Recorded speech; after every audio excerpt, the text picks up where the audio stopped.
Hello नमस्कार दोस्तों, उत्कर्ष परिवार में आप सब लोगों का दिल खोल के स्वागत है। जी हाँ मेरे दोस्तों, 360 डिग्री सीरीज, जहां नर्सिंग के हर सब्जेक्ट को 360 डिग्री पे घुमाया जाता है और वो क्वेश्चन डील किए जाते हैं जो आपके अपकमिंग एग्जाम को नस्ते नाबूद करने के लिए कतई जहर साबित होने वाले हैं। तो जोड़ दीजिएगा, जगह दीजिएगा तमाम उन विद्यार्थियों का जिनका ख्वाब है सरकारी कर्मचारी बनना। अरे रुकना झुकना थकना किसी भी हालत में नहीं, और कंसेप्ट लॉजिक और रैशनल के दम पे अपनी जिंदगी को परिवर्तन करना। आगामी आने वाले समय में अपने सफलता के झंडे गाड़ना चाहते हैं तो आज इस संघर्ष की भट्टी में खुद को जलाना पड़ेगा। ध्यान रखिएगा, जो पानी से नहाएगा वो सिर्फ लिबाज बदलेगा और जो पसीने से नहाएगा वो इतिहास बदलेगा। तो पसीने से नहाएगा और अपने माता पिता के उन सपनों को याद कीजिएगा जो उन्होंने खुली आंखों से देखे हैं और तुम जी तोड़ करके मेहनत करते हो उन सपनों के लिए। अरे जो माता पिता के सपनों के लिए भागेगा, जो संघर्ष की भट्टी में खुद को जलाएगा, वही हीरे की तरह चमक के दिखाएगा। सुबह सुबह का समय है, कोर्टिसोल हार्मोन अपना पीक लेवल पे चल रहा है, उसका यूटिलाइजेशन करने की कोशिश कीजिएगा और पड़ोसी को एक सुनहरी लाइन जो बोल रखी है उसको परिवर्तन मत कीजिएगा। तुम जलन बरकरार रखो, हम जलवे बरकरार रखेंगे। उस लाइन को सार्थक करने के लिए कोशिश करें। और कंसेप्ट लॉजिक और रैशनल, ये जो लाइन है ये दुनिया में सर्वश्रेष्ठ लाइन है। इसमें नर्सिंग का निचोड़ आता है, यही नर्सिंग को मजबूती के साथ निकाल के लाती है। यही है जो नर्सिंग को एक नए डिजिटल क्रांति के रूप में लेकर के आएगी। डिजिटल क्रांति बोले तो ऑनलाइन के जगत में पहली बार कंसेप्ट लॉजिक रैशनल को 360 डिग्री ने शुरू किया और बढ़ चढ़ करके प्यारे दोस्तों आप लोगों के प्यार और विश्वास के बलबूते पे धीरे धीरे धीरे धीरे मना धीरे 635 एपिसोड में प्रवेश कर चुके हैं। आगामी आने वाले समय बोले तो 7 तारीख का पुरजोर तरीके से इंतजार करेंगे दिल खोल करके, क्योंकि उसी दिन तो उसी को औकात दिखाएंगे। चलेगा, good morning all of you dear. शुरुआत करने जा रहे हैं आज के दिन के धुआंधार सेशन की। पहला क्वेश्चन आपके सामने आ रहा है, ध्यान से लैंग्वेज को देखिएगा, चारों ऑप्शन को देखिएगा, जो बेहतरीन जवाब लगे वो जवाब दे दीजिएगा। कोई भी बच्चा कट कॉपी पेस्ट नहीं करेगा और कमेंट हर बच्चा जरूर जरूर करेगा। प्यारे दोस्तों आज जोश जुनून पागलपन डबल है, क्योंकि आज लेरिंग्स वापस से सही हो चुका है। तो अब 7 तारीख तक किसी भी हालत में नहीं रुकेंगे, चाहिए 8 को गाड़ी के ब्रेक क्यों नहीं लग जाए। आज के सेशन का पहला क्वेश्चन क्या देखने को मिलेगा, ये वाला। प्यारे दोस्तों ध्यान से देखें, पहचाने परखें और फिर जवाब दें। अभी तक जिस बच्चे ने क्लास को लाइक एंड शेयर नहीं किया, मैक्सिमम लोगों तक कर दीजिएगा। अटक से कटक और कश्मीर से कन्याकुमारी तक।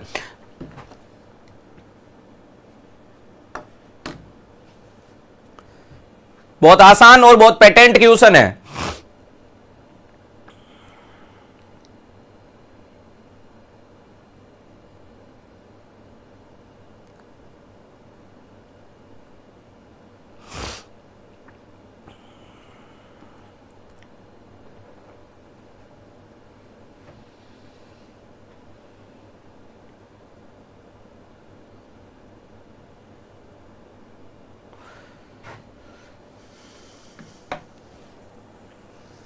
बी बी बी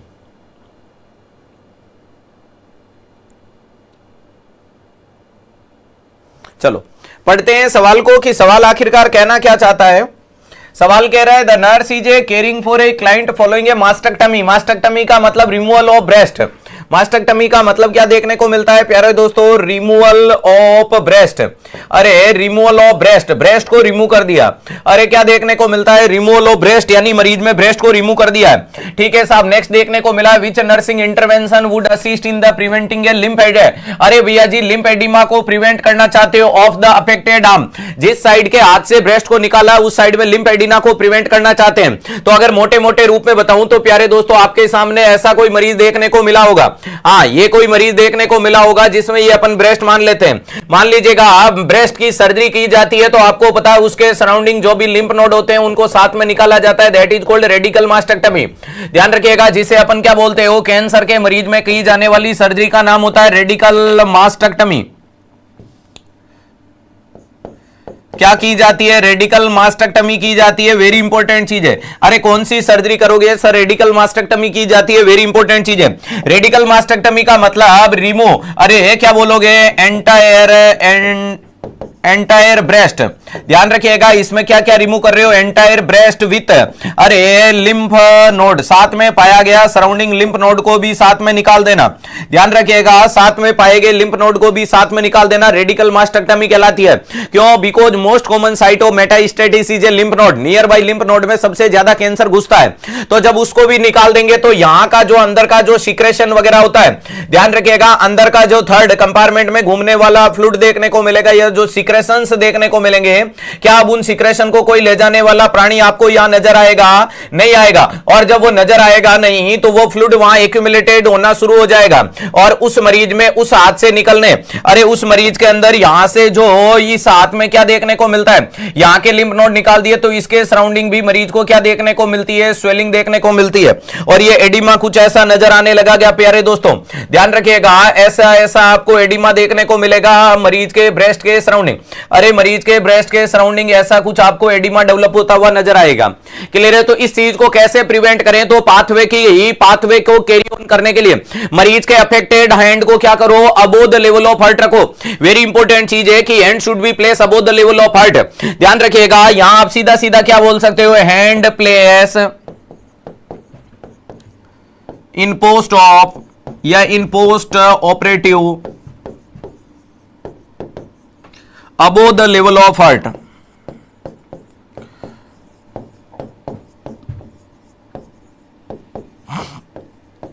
हार्ट के लेवल से अबो रखना है प्यारे दोस्तों, हार्ट के लेवल से इसे क्या रखना है? अबो रखना है, ऊपर की तरह रखना है, ताकि मरीज में एडिमा डेवलप नहीं हो, ताकि मरीज में क्या डेवलप नहीं हो? एडिमा डेवलप नहीं हो। ये वाली चीज हो गई। नेक्स्ट एग्जामिनर पूछता है कि मास्टेक्टमी के मरीज के अंदर जिस साइड में मास्टेक्टमी की है क्या उस साइड सैंपल ले सकते हैं? बहुत बढ़िया बेटा गब्बर, तुझे आज भी वॉइस नहीं आ रही है तो नहीं आएगी, ध्यान रखिएगा। कौन कहता है above the level of heart नहीं रखते हैं? डेफिनेशन यही है, पिल्लो विल्लो डेफिनेशन नहीं होती, अल्टरनेट होता है। मैंने जिंदगी में चीजें बोल रखी है, थ्योरी से क्वेश्चन निकलेंगे, क्वेश्चन से थ्योरी नहीं निकलेगी। और कंसेप्ट लॉजिक रैशनल इसी को कहते हैं प्यारे दोस्तों। ध्यान रखिएगा, दिए गए ऑप्शन के आधार पर उत्तर देना परिस्थितियों का नकाजा कहलाता है, लेकिन सही उत्तर देना जिंदगी को जीतना कहलाता है। तो दोनों चीजों को डेफिनेटली तरीके से निकाल के लाना। मैं अगर आपसे पूछूं, 4 ऑप्शन आपको दे दिए प्यारे दोस्तों, जैसे कि मान लीजिएगा इसमें मैंने क्या रख दी? दाल रख दी। अरे यहां क्या रख दी? दाल रख दी। यहां रोटी रख दी। यहां आपके सामने चावल रख दिए। अरे यहां पर पनीर रख दिया। आपसे पूछा अच्छा क्या है? आपने बोला सर पनीर अच्छा है। अरे ये आपने बोला क्या पनीर अच्छा है? क्यों अच्छा है? क्योंकि मेरे पास में 4 ऑप्शन दिए आपने, दाल रोटी चावल और पनीर। इन चारों ऑप्शन में से सबसे बढ़िया पनीर लगा। लेकिन इसका मतलब यह नहीं कि तुम्हारी जिंदगी की फेवरेट डिश का नाम पनीर है। इस चीज को दिमाग से निकाल दीजिएगा, अगर कोई बंदा रट करके चलने वाला होता है तो। दिए गए ऑप्शन के आधार पर उत्तर देना, परिस्थितियों को नकाजे में उतार के अपने आप को मजबूत करना होता है। ये 4 ऑप्शन थे इसलिए पनीर। बाकी तुम्हारी इच्छा क्या निकल के आ रही है अलग ही है। तुम काजू कतली गुलाब जामुन या बर्फी वर्फी जो भी बोलोगे वो अलग। तो ध्यान रखिएगा, ऑप्शन के अनुसार ऑप्शन हमेशा रटा रटाया आता है। Place the hand on the pillow, तकिए के ऊपर हाथ रख दो, लेकिन तकिए के ऊपर रखने का कंसेप्ट नहीं है। जिस दिन लाइन ये आ जाएगी above the level of heart वही जाएगा ऊपर, तब नहीं ले जाओगे, तब तक ग्रेविटी फोर्स काम करेगा। बेवकूफ स्टूडेंट हो। ध्यान रखिएगा, अगर ये हाथ है, ब्रेस्ट कैंसर है, ब्रेस्ट रिमूव कर दिया, हाथ को लटका के रखोगे, यहां से ये सराउंडिंग पूरा का पूरा एडिमा जनरेट हो जाएगा। इस हाथ को ऊपर उठाओ। अब ध्यान रखिएगा, ये हाथ यहां पे है, यहां करना भी तो ऊपर ही कहलाता है, लेकिन कितना ऊपर करें वो तो बताओ भाई। मेरा हाथ ये ऐसे है, या मैंने बोल दिया ये लो, ये जैसे कि मेरा हाथ है, ये मेरा हाथ है और ये मेरा बिस्तर है, यहां हाथ रखा हुआ है। मैं आपने बोला सर हाथ को ऊपर करो, ये ले लीजिएगा, मैंने ऊपर कर दिया। ये भी तो ऊपर होता है। इस ऊपर को ऊपर नहीं कहते हैं, इसे ऊपर सुपर नहीं कहेंगे। तो कितना ऊपर करूं? इतना ऊपर कर कि ये तेरे दिल से ऊपर चला जाए। दिल से ऊपर जाएगा क्योंकि कार्डियक, अरे भैया जी हार्ट के मूवमेंट कौन कराता है? सॉरी, हार्ट के मूवमेंट होता है, ब्लड को उछाल उछाल के शरीर में हार्ट फेंकता है। हार्ट फेंकता है तो एक्स्ट्रा आपको बताया आर्टरी 16 आएगी, वेन 90 ले जाएगी, 10% बढ़ेगा, लिम्फेटिक खींच के ले जाएगा। जब फेंकने वाली चीज से ऊपर ले जाओगे ना तो ऊपर कम फेंका जाता है, इसलिए फेंको इतनी कि सामने वाला पकड़ ना पाए। ध्यान रखिएगा, place the hand above the level of heart देना है, इसके लिए पिल्लो विल्लो ऑप्शन जाता है। नेक्स्ट याद रखिएगा, इंपॉर्टेंट चीज क्या देखने को मिलती है? Do not take blood sample. ध्यान रखिएगा, do not take blood sample, किसी भी प्रकार का ब्लड सैंपल नहीं लेना है। नेक्स्ट क्या देखना है? डू नॉट पुट इंजेक्शन, कोई भी किसी भी प्रकार का इंजेक्शन नहीं लगाना है। ध्यान रखिएगा, किसी भी प्रकार का उस हाथ से डायग्नोसिस नहीं करना है, किसी भी प्रकार का उस हाथ में ट्रीटमेंट नहीं करना है, उस हाथ को भूल जाना है। ध्यान रखिएगा, वेरी इंपॉर्टेंट चीज है, कोई ग्राफ्ट वगैरह कोई संट वगैरह कुछ नहीं बनाना है, इंपॉर्टेंट चीज है। समझ में आया? एग्जांपल, कतई जहर निकल के आते हैं जो दिल के ऊपर वार करके जाते हैं। ध्यान रखिएगा, do not take a blood pressure, उस हाथ से बीपी नहीं लेना है, उस हाथ से इंजेक्शन नहीं लगाना है, कोई सैंपल नहीं लेना है, कोई जांच नहीं करनी है, कोई पहचान नहीं करनी है, कोई परख नहीं करनी है। मस्त रहो, चिल मारो। चलो, अब आपके ऑप्शन में पहला पूछ लिया, placing A cool compression of the affected arm. ये बोल रहा है ठंडा ठंडा लगा दो दोस्तों स्वेलिंग नहीं होगी। कूड कंप्रेशन, कभी भी एक्सिलरी लिम्फ नोड निकाल दिया उसकी भरपाई नहीं कर पाएगा, उड़ा दो। अरे elevate the affected arm on pillow, pillow परिस्थितियां हैं, पिल्लो परिस्थितियां हैं, फिर बता देता हूं, पिल्लो कोई उत्तर नहीं होता है, पिल्लो आपकी परिस्थिति के अनुसार उत्तर जाएगा, रटा रटाया।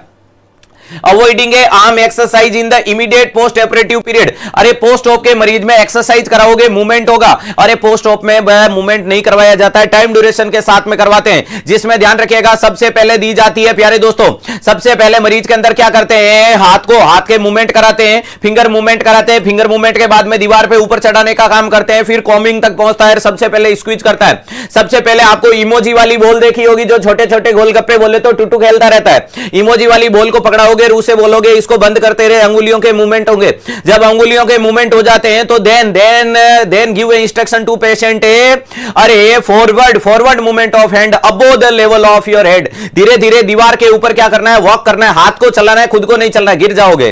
ध्यान रखिएगा कहां चलाना है, दीवार पे, और जब हाथ तुम्हारा सर तक पहुंच जाए तो बाल बाल बनाना सीख जाना। ये चारों ऑप्शन आपके अच्छी अच्छी किताबों की अच्छी अच्छी लाइनों में आता है, उड़ा दीजिएगा। ये हो गया maintain an intravenous site below, अरे एंटीकुबाइटल से बिलो बिल्कुल नहीं करना है, उस हाथ में तो करना ही नहीं है, तो आपका अति महत्वपूर्ण उत्तर क्या जाएगा प्यारे दोस्तों, बी जाएगा।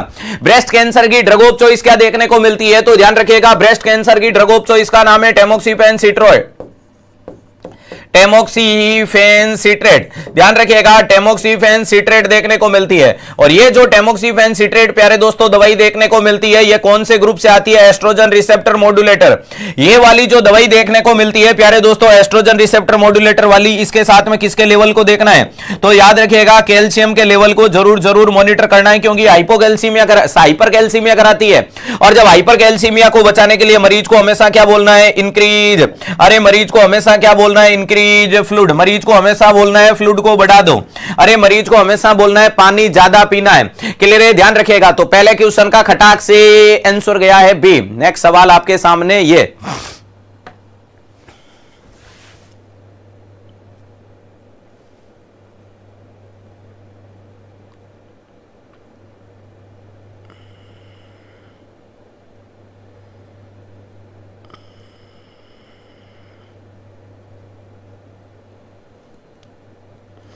कल से, चलो पहले लगाओ स्क्रीन के ऊपर आंकड़ा, फिर बताऊंगा कल से क्या है। अभी तक जिस बच्चे ने क्लास को लाइक एंड शेयर नहीं किया, एक बार जल्दी से करो, बाउंड्री लाइन क्रॉस करो, फिर बताता हूं कल से तुम्हारे लिए क्या धमाकेदार चीज करके ला रहा हूं। The nurse find a sealed container, ताकि मैं शुरू करूं तो पड़ोसी भी तो करे। ध्यान रखिएगा, the nurse find a sealed container, nurse find कर रही है sealed container of IV 50% dextrose in the waste bin. ओहो, 50% डेक्सट्रोज की बोतल बाल्टी में पड़ी है। ध्यान रखिएगा, डाइट बेटा लो फेट डाइट दो, लो फेट हाई कार्बोहाइड्रेट डाइट देनी है। सर आज मेरा जन्मदिन है, आपको जन्मदिन की बहुत बहुत शुभकामनाएं। वो जेठालाल की तरह, क्या आपका जन्मदिन है, ओहो, चलिएगा। ध्यान रखिएगा, the nurse find a sealed container of IV 50% dextrose in waste बिन।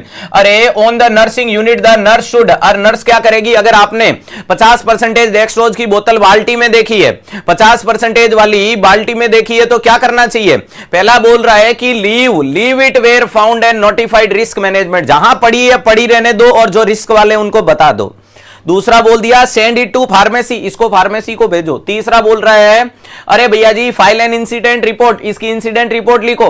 और लास्ट बोल दिया discard it in the sharp container. तो पहली बात IV 50% डेक्सट्रोज है, तो भैया जी ये कोई शार्प है नहीं, रेड बिन की बात है, उड़ा दो, ये कोई इसमें जाएगी नहीं। पहला लिख दिया कि लीव इट, तो ध्यान रखिएगा जब पता चल जाता है और छोड़ करके जाते हैं तो लोग कहते हैं कि भैया जी इग्नोर कर रहे हैं। इग्नोर किसी को नहीं करना चाहिए, भगवान ने जब दुनिया में इतनी खूबसूरती दे करके भेजा है तो तारीफ करना जरूरी है। वो कहते हैं ना उसूलों पे आंच आए तो टकराना जरूरी है, और है जिंदा तो जिंदा नजर आना जरूरी है। तो ध्यान रखिएगा तारीफ में कोई कमी नहीं होनी चाहिए। ये पहला ऑप्शन गया, तो ए गया, डी गया। तीसरा बोल दिया सर इंसिडेंस।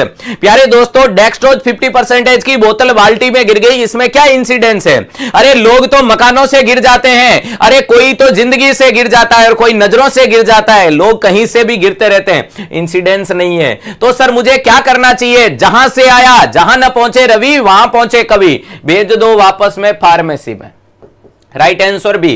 प्यारे दोस्तों, अरे आपको सील्ड कंटेनर, पैक कंटेनर में ऐसा कोई अरे ये कोई बारूद नहीं मिला है कि ये बहुत बड़ी रिस्क हो गई, कोई तुम्हारे हाथ से भैया जी कोई बम वगैरह नहीं गिरा है कि फट गया और हॉस्पिटल की छतें उड़ गई। अरे प्यारे दोस्तों, तुम्हारे हाथों से मरीज के ऊपर कोई केमिकल नहीं गिर गया, हाथ से बाल्टी गिर गई, अरे बाल्टी में गिर गई तो क्या करो, अरे भेज दो। किसको भेज दो? फार्मेसी को। वो उसे वापस तैयार करेगी, पहचान करेगी, परख करेगी। दवाई खराब नहीं हुई, बोतल खराब हो सकती है तो वापस से तैयार होकर के आएगी। बोले तो ये क्या हो जाएगी सर? ये रिसाइकलिंग में जाएगी। अरे कहां जाएगी? रिसाइकलिंग में जाएगी।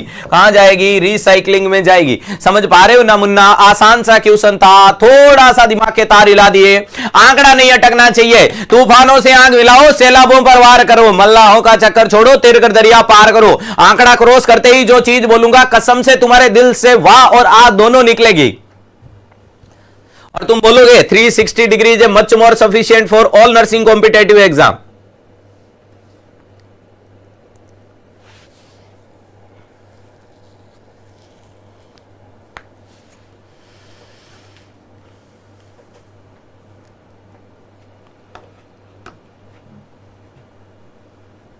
इस बार गलत नहीं होना चाहिए।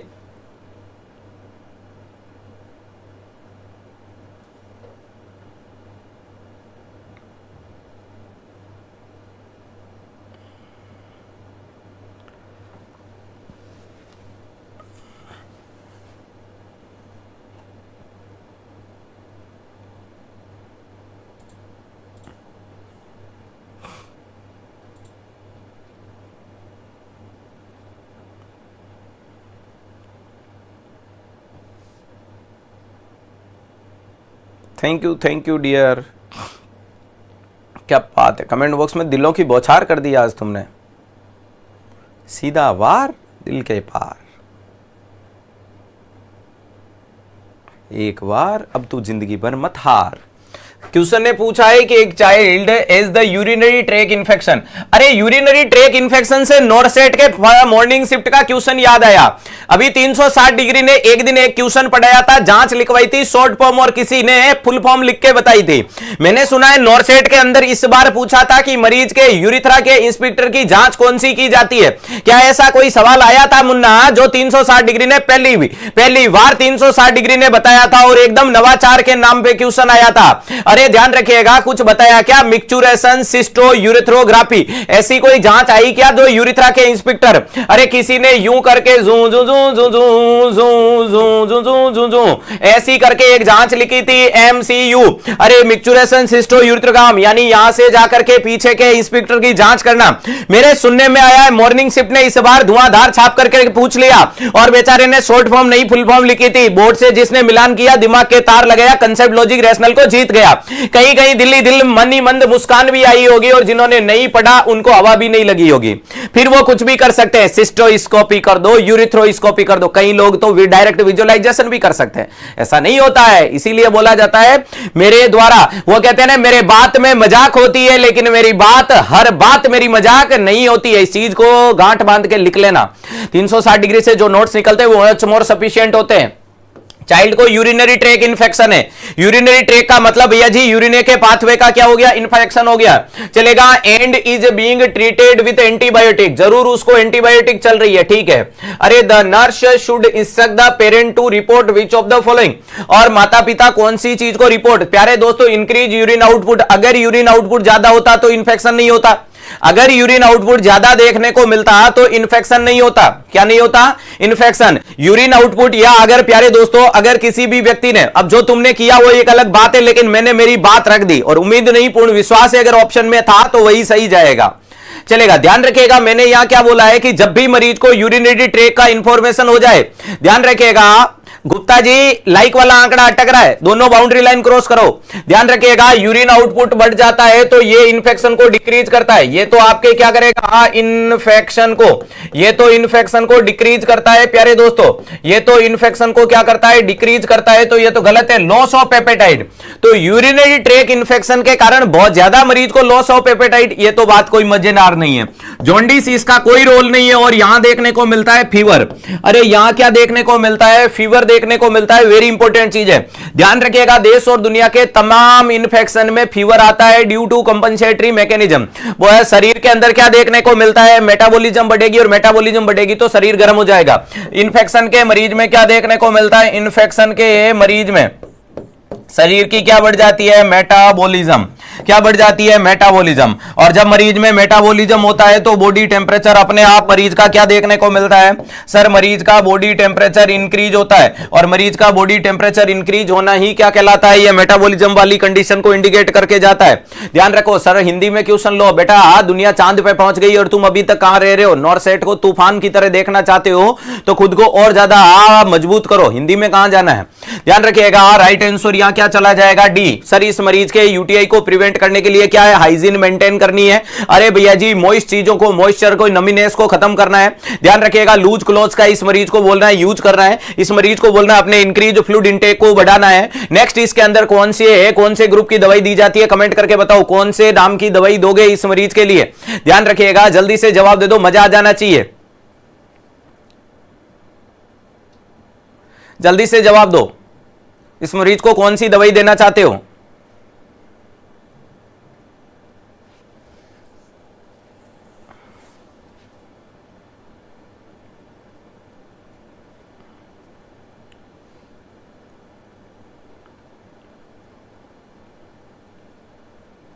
अभी तक जिस बच्चे ने क्लास को लाइक एंड शेयर नहीं किया जल्दी से कर दीजिएगा। बहुत बढ़िया, फ्लोरोक्विनोल्स ग्रुप की दवाई देंगे, वेल डन बेटा, मजा आ गया।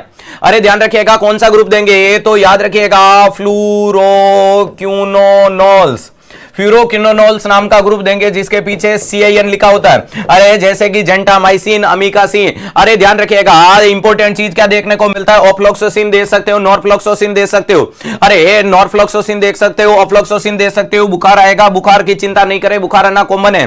मरीज में यूटीआई मोस्ट कॉमन आपका हॉस्पिटल एक्वायर्ड इन्फेक्शन के नाम से जाना जाता है। बूढ़े लोगों में भी हाइजीन के कारण देखने को मिलता है। असेंडिंग भी देखने को मिलता है। असेंडिंग का मतलब यूरिथ्रा के थ्रू इन्फेक्शन का चला जाना असेंडिंग कहलाता है। असेंडिंग वाला कई बार पूछा जाता है, असेंडिंग यूटीआई का कारण क्या है, तो जवाब देना इंस्पेक्टर के लिगामेंट का लूज हो जाना। अरे ध्यान रखिएगा, 100 से 120 होगा बेटा शाहरुख, ध्यान रखिएगा, इंस्पेक्टर का लूज हो जाना। जैसे कि ये यूरिथ्रा, और भैया जी ये आपका, भैया जी ये क्या होगा, वेसाइको यूरेट्रल जंक्शन, और ये क्या है, वेसाइको यूरेथ्रल जंक्शन कहलाता है। ध्यान रखिएगा, जब ये इंस्पेक्टर के ढक्कन लूज हो जाएंगे तो ये इंफेक्शन यहां से जो असेंडिंग आएगा वो ऊपर जाएगा, लेकिन अगर ये ढक्कन तेज रहेंगे, बंद रहेंगे तो इंफेक्शन नहीं देखने को मिलता है। ये वेरी इंपॉर्टेंट चीज है, मरीज के फ्लूइड इंटेक को बढ़ा देना है। और फीमेल में यूटीआई के चांसेस ज्यादा होते हैं, एक कारण है एनएस से नजदीक है और दूसरा यूरिथ्रा की साइज कम है। बहुत बढ़िया, याद रख लीजिएगा, लिख सकते हो मोस्ट कॉमन, अरे most commonly seen in female, कारण लिख लो बेटा, most commonly seen in female.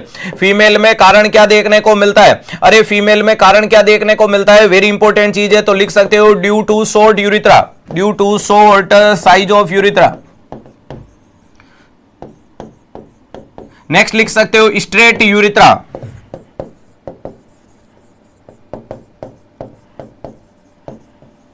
Next important क्या देखने को मिलता है, नियर बाई एनएस। अरे ध्यान रखिएगा, और भैया जी एनएस से नजदीक होता है, वेरी इंपॉर्टेंट चीज है। 3 कंसेप्ट लिख दिए फीमेल में, और फीमेल में भी सर्वाधिक कब देखने को मिलता है, प्रेशर बेटा एमटीपी का मैंने पढ़ा रखा था, क्लियर है। ध्यान रखिएगा, जिस दिन यूट्राइन कॉन्ट्रैक्शन के प्रेशर पढ़ाए उसी दिन पढ़ाया था, जिस दिन यूट्राइन कॉन्ट्रैक्शन के प्रेशर पढ़ाए उसी दिन मैंने ये चीज बताई थी।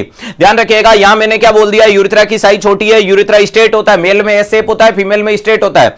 नेक्स्ट बोल दिया कि ये एनएस से नजदीक देखने को मिलता है। तो नेक्स्ट, अगर पूरी उम्र में फीमेल में कब होता है, more chance in the menopause, after the menopause. Menopause के बाद फीमेल के अंदर क्या हो जाता है, जेनिटल ट्रैक्ट एल्केलाइन नेचर का हो जाता है, और एल्केलाइन नेचर में इजी टू स्प्रेड इंफेक्शन देखने को मिलता है। ध्यान रखिएगा, ये क्या बोलोगे, आफ्टर मिनोपोज, मिनोपोज क्यों देखने को मिलता है सर, ध्यान रखिएगा, यहां क्या हो जाता है, एल्केलाइन नेचर। ये मैं वेजाइनाइटिस के लिए बोल रहा हूं, ध्यान रखिएगा। अरे एल्केलाइन हो जाता है, बाकी पूरी मिनार्की से मिनोपोज तक वाला मामला क्या देखने को मिलता है, मिनार्की से मिनोपोज तक वाला पूरा का पूरा धुआंधार मामला प्यारे दोस्तों देखने को मिलता है, एसिडिक नेचर होता है, और यहां मामला गड़बड़ा जाता है। क्लियर है, इंपॉर्टेंट चीज है। शुभम बेटा आंकड़ा मेंटेन करो फटाक से, जितना तुम्हारे अंदर जोर है, अरे कितना तुम्हारे अंदर आगे, मेरे अंदर भयंकर आगे, ये तुम महसूस कर सकते हो। क्लियर, ध्यान रखिएगा। मैंने हर परिस्थिति में, तुम वो दिन याद करो, मंजर याद करो, 6 तारीख और 7 तारीख को मेरे गले से आवाज नहीं निकलती थी। मैं तुम्हारी सिर्फ क्लास के अंदर बोलता था, उसके अलावा ऊ आ से काम चलाता था, हाथों से मूवमेंट से काम चलाता, मेरी आवाज नहीं। फिर भी मैंने पूरे जोश के साथ में, तुम एनर्जी देख सकते थे। तुम याद करो तुम्हारी वो सारथी सीरीज के अंदर कितना भयंकर तरीके से मैंने लेरिंग्स को खोल खोल के रखा था। यानी मेरा टारगेट रहता है 1 घंटे में 10 घंटे का मैटर निकालना और विद्यार्थियों का भला करना, उन लोगों के मुंह पे ताला जड़ना जो कहते थे यूट्यूब से सिलेक्शन नहीं निकलता। क्लियर है, ध्यान रखिएगा। स्लाइडें नहीं आती है, कंसेप्ट लॉजिक रैशनल आता है और बढ़ चढ़ करके आता है, जो सफलता को सुनिश्चित करके जाता है। ध्यान रखिएगा, इसलिए तुम आंकड़ा मेंटेन करो। तुम ही तो मेरी उम्मीद, जोश, जुनून, पागलपन हो। ये किसके दम पे दाड़ रहा है? वो तुम हो। ध्यान रखिएगा, ये जो कोई कहते हैं ना, ये किस चीज का घमंड है? ये है घमंड कमेंट बॉक्स में बढ़ता हुआ विद्यार्थियों का प्यार ही उम्मीद है, विश्वास है, यही जान है, यही जिंदगी है। जो तुम्हारे लिए बोलता हूं ना, 80,000 की सैलरी, लग्जरियस लाइफ, और तो ये है हमारी लग्जरियस लाइफ। सबसे ज्यादा कमेंट बॉक्स में बढ़ता हुआ आप लोगों का प्यार। वो कहते ना, पूरी धरा साथ दे तो और बात है। अरे पूरी धरा साथ दे तो और बात है, तू जरा सा साथ दे तो और बात है। चलने को तो एक पांव पर भी चलती है दुनिया, मगर दूसरा साथ दे तो और बात है। बस तुम कदम से कदम मिलाने, जो बोलोगे पूरे सब्जेक्ट लपेट के दिखा दूंगा, ये मेरी गारंटी है। राइट आंसर क्या जाएगा? डी देखने को मिलेगा। वेरी इंपॉर्टेंट चीज, जब मरीज में बुखार आता है तो ऑक्सीजन कंजप्शन रेट बढ़ जाती है, मेटाबॉलिज्म बढ़ जाता है, ध्यान रख लीजिएगा। नेक्स्ट क्वेश्चन आपके सामने ये देखने को मिलता है,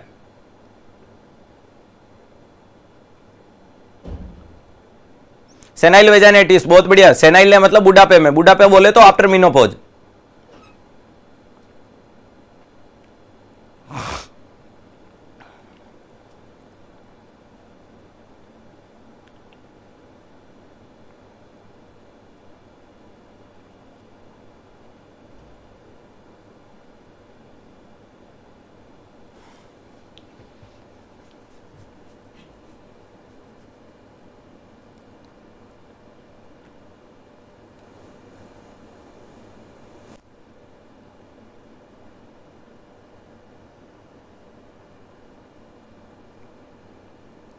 डी,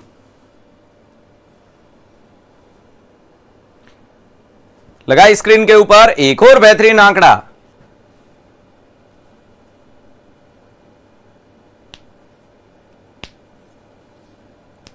चलो, बहुत अच्छा आंकड़ा है। साथ में बता देता हूं कि कल से टिल नॉरसेट वादा उतना ही करता हूं जितना मैं पूरा कर पाता हूं, और उसको मैं जी तोड़ करके, माहौल की अफरा तफरी को देख करके मेरे थंबनेल में परिवर्तन नहीं आता। आज ये आ जाएगा, कल वो आ जाएगा, कुछ चेंज नहीं होता है। चेंज वही होता है जो मेरी कमिटमेंट होती है। कल से टिल नॉरसेट या आगामी भविष्य तक कंसेप्ट लॉजिक रैशनल को मैं चेंज नहीं करूंगा, क्योंकि वो मैंने पहले दिन बोल दिया था। सिनेरियो शब्द को मैं काम में नहीं लूंगा, क्योंकि मैं पहले दिन से बोल रहा हूं ये सिनेरियो ही है।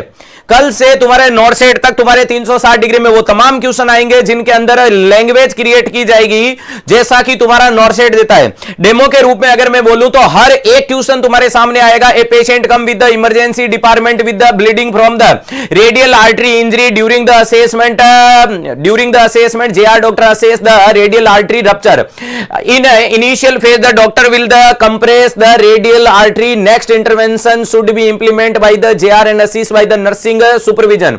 Option A, option B, option C, option D, ऐसे क्वेश्चन कल से तुम्हारे नॉरसेट तक लेकर के आऊंगा जो धुआंधार करके जाएंगे, ये मेरी गारंटी है। हर एक सवाल तुम्हारे सामने आएगा, क्वेश्चन देखने को मिलेगा। A nursing officer posted in the post operative care unit in the post operative care unit surgical intervention should be completed appendectomy patient come in the post operative ward patient complain a grade 3 pain what is a next priority intervention should be done by nursing officer assess the pain rating scale, give a analgesic, inform the doctor and do not anything। ऐसे कुछ option देखने को मिलेगा। A nurse is a posted in the respi ICU. अरे nurse in posted in the respi ICU during the respi ICU a patient should be suffering from severe pneumothorax during the pneumothorax पे nursing officer assess a patient ventilator and PEEP level is 8 what is next intervention value should be implemented. PEEP value 8 देखने को मिल रही है और आपको पता है सवाल आएगा तो रैशनल तो कतई जहर आएगा। जुड़े रहेगा, दिल के तार जोड़ के रखिएगा, सबको सोचने पे मजबूर कर दूंगा, ये मेरी गारंटी है। चिंता करने की बात नहीं है। नॉरसेट को बोलो तू पुरजोर जोर लगा, इस बार हम लगाते हैं। देखते हैं, मुकाबला बड़ा टक्कर का होगा। एक ही चीज रहेगी, अपने द्वारा मेहनत यह की जाएगी कि अपन सफलता को सुनिश्चित करें। To reduce the risk of pressure ulcer. अरे भैया जी, क्या रिस्क को ध्यान रखिएगा। अब मैं एक और चीज बोल देता हूं, या तो बच्चे टिक नहीं पाएंगे, क्लियर कट स्टेटमेंट बोल रहा हूं, 1200 बच्चे के आसपास अभी लाइव है। या तो बच्चे टिक ही नहीं पाएंगे मेरे सेशन में, और अगर टिक गए तो सिलेक्शन कोई दुनिया की ताकत नहीं रोक सकती। सिर्फ टिकना है, चाहे 12 के 12 सवाल गलत हो जाओ, चाहे 20 के 20 गलत हो जाओ, कोई फर्क नहीं पड़ता है। आपकी दिलो जान एक ही होनी चाहिए। गलत होगा कोई दिक्कत नहीं, मैं पूरा सुनूंगा, पूरा रेशनल सुनूंगा, तो कम से कम दिमाग में सेम आएगा, एग्जाम में तो अपने आप छाप लूंगा। अगर ये चीज मान करके एग्जाम तक टिके रह गए तो एग्जाम के सेंटर से निकलोगे तो फिर बोलोगे 360 degree is much more sufficient for all nursing competitive exam. Clear है, ध्यान रखिएगा। और या जो कुछ लोग घबरा करके बिखर जाएंगे और कुछ मेहनत करके निखर जाएंगे। To reduce the risk of the pressure ulcer, प्यारे दोस्तों प्रेशर अल्सर की रिस्क को यूपीपीएससी लाऊंगा बेटा, चिंता मत करो, ध्यान रखिएगा। To reduce the risk of pressure ulcer, pressure ulcer की रिस्क को रिड्यूस करना चाहते हैं। Formation which of the following activity should the nurse teaches a client who is the wheel chair bounded. ध्यान रखिएगा, एक मरीज है जो व्हील चेयर बाउंडेड है, यानी व्हील चेयर पे ही देखने को मिलता है। आंकड़ा अटकना नहीं चाहिए, आंकड़े जितने बड़े होंगे उतना ही मेरा जोश निकल के आएगा। ध्यान रखिएगा, मरीज है जो व्हील चेयर बाउंडेड देखने को मिल रहा है। मरीज क्या देखने को मिल रहा है? व्हील चेयर बाउंडेड, यानी कुर्सी पे फिक्स हो गया है। नेक्स्ट, मरीज में प्रेशर अल्सर को प्रिवेंट करने की कोशिश करना है। As a result of a spinal cord injury. प्यारे दोस्तों, मरीज व्हील चेयर पे जिंदगी भर क्यों रह गया? स्पाइनल कोड इंजरी हो गई। समय का अभाव है, ज्यादा डीप में नहीं जाऊंगा। अगर बात करते हैं स्पाइनल कोड इंजरी के बारे में, प्यारे दोस्तों स्पाइनल कोड इंजरी में आपसे सवाल पूछा जाता है कि स्पाइनल कोड इंजरी का कारण क्या? गोली लग जाना, चोट लग जाना, एक्सीडेंट हो जाना, या कोई कट वगैरह हो जाना, शार्प इंजरी हो जाना। दो प्रकार की स्पाइनल कोड इंजरी होती है। एक होती है प्यारे दोस्तों कंप्लीट इंजरी, अरे एक होती है कंप्लीट जिसमें स्पाइनल कोड के दो टुकड़े हो जाते हैं, ध्यान रखिएगा। और दूसरी देखने को मिलती है इनकंप्लीट स्पाइनल कोड इंजरी। अरे दूसरी कौन सी देखने को मिलती है? इनकंप्लीट, यानी पूरी नहीं हुई, कुछ हद तक टूट गई है। ध्यान रखिएगा, अगर बात करते हैं स्पाइनल कोड वाले मामले के लिए तो आपने एक चीज को देखा होगा, ऐसा कुछ पोर्शन आपने नजर आया होगा। अरे प्यारे दोस्तों, और ये बीच में आपका एच शेप होल होता है। कैसा होल देखने को मिलता है? एच शेप, और बीच में होलो स्पेस होता है जिससे ये स्पाइनल कोड निकलती है। ये आपका पोस्टीरियर सरफेस है, ये एंटीरियर मोटार के लिए जिम्मेदार होता है, और पोस्टीरियर भैया जी सेंसरी के लिए। सेंसरी के लिए आपको मैंने बोला था परिस्लिम है और भैया जी एंटी मोटी है। दोनों चीजें आपको याद होगी। स्पाइनल कोड इंजरी को अगर मैं डिस्ट्रीब्यूशन में टुकड़ों में तोड़ने की कोशिश करूं, ध्यान रखिएगा, अगर मैं टुकड़ों में तोड़ूं तो प्यारे दोस्तों यहां क्या क्या टुकड़े कर सकता हूं? पहला टुकड़ा इनकंप्लीट में बोल सकता हूं एंटीरियर कोड इंजरी, पहला नाम आ सकता है anterior cord injury. Anterior code का मतलब एंटीरियर पोर्शन टूट गया, यानी मोटार काम नहीं कर रहा है। तो लैंग्वेज आपको पता होना चाहिए कि below the level of injury all movement should be not done but all sensation should be present. जिस चीज में तकलीफ होगी वो काम नहीं करेगी, दूसरे सारी चीजें काम करेगी। जैसे कि एंटीरियर कोड इंजरी हो गई तो मोटार मूवमेंट नहीं हो रहे हैं, और कहां से नहीं हो रहे हैं? जैसे कि ये कोड है, अब ये कोड यहां से टूट गई तो इसके नीचे के फंक्शन काम नहीं कर रहे हैं, ऊपर के इंटैक्ट है, ठीक है, ध्यान रखिएगा। तो severity depend upon the location of injury. Injury कहां पे किस लेवल पे देखने को मिल रही है? अगर सर्वाइकल लेवल पे टूट गई तो ध्यान रखिएगा दिक्कतें बढ़ जाएगी, और अगर लोअर लेवल में जा रही है तो कोई बात नहीं। चलो आगे, नेक्स्ट ध्यान रखिएगा। इसके अलावा क्या देखने को मिलता है? पोस्टीरियर कोड इंजरी हो सकता है। सर इसमें पोस्टीरियर टूट गई, इसमें पोस्टीरियर टूट गई तो sensation should not be present below the level of injury, लेकिन उसके लिए क्या देखने को मिलता है? मोटार मूवमेंट देखने को मिलता है। नेक्स्ट इसके बाद में क्या देखने को मिलता है? तो ध्यान रखिएगा कोडा इक्विना, अरे कोडा इक्विना, कोडा इक्विना देखने को मिलता है। अरे ध्यान रखिएगा फाइनल टर्मिनम देखने को मिलता है। अरे कोडा इक्विना क्या देखने को मिलता है? तो ध्यान रखिएगा इंपॉर्टेंट चीज है कि ट्रायंगुलर सरफेस वाली चीजें देखने को मिलती है। ट्रायंगुलर जो एंड पोर्शन देखने को मिलता है वो टूट जाना कोडा इक्विना इंजरी होगी। इसके अलावा एक नाम आता है जिसे बोलोगे ब्राउन स्क्वाड। अरे क्या बोलोगे? Brown squad injury. Brown squad का मतलब हाफ। अरे जैसे कि प्यारे दोस्तों ये तुम्हारी कोड थी, आधे साइड से टूट गई, अरे आधे साइड से टूट गई, इसे क्या बोलोगे? ब्राउन स्क्वाड बोला जाता है। अब स्पाइनल कोड इंजरी के लिए इंपॉर्टेंट सवाल क्या देखने को मिलता है? हां बहुत बढ़िया, अगर स्पाइनल कोड इंजरी के लिए मरीज को क्या करवाना होता है तो वेरी इंपॉर्टेंट चीज है लोग रोल टेक्निक। अरे क्या देखने को मिलती है? लोग रोल टेक्निक काम में ली जाती है। रोग रोल टेक्निक का मतलब होता है मरीज की कोड किसी भी पार्ट्स के मुड़नी नहीं चाहिए, इंजरी नहीं होनी चाहिए। इस मरीज को पोजीशन को मेंटेन करने के लिए 3 से 4 स्टाफ की आवश्यकता होती है। क्लास पसंद आती है, आंकड़ा अटकना नहीं चाहिए।